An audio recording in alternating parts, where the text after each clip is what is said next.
konnichiwa minasan, hello के छ साथीहरु, हालखबर। आज चाहिँ म मेरो पानी लिन जान लागेको छु। आज म यस्तो भिडियो गराइहालौँ, पानी पनि सिद्धिएको थियो मेरो।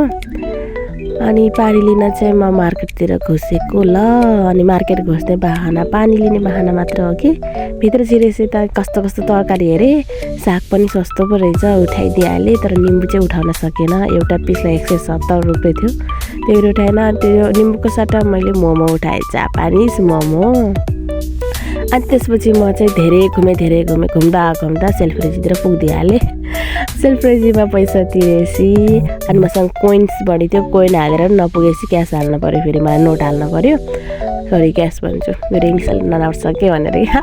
अनि त्यसपछि मैले खाता झुके गरेँ, मेरो सामानहरू मिलाएर चिटिक्क ब्यागमा राखेर पानी भर्न म हिँडेँ।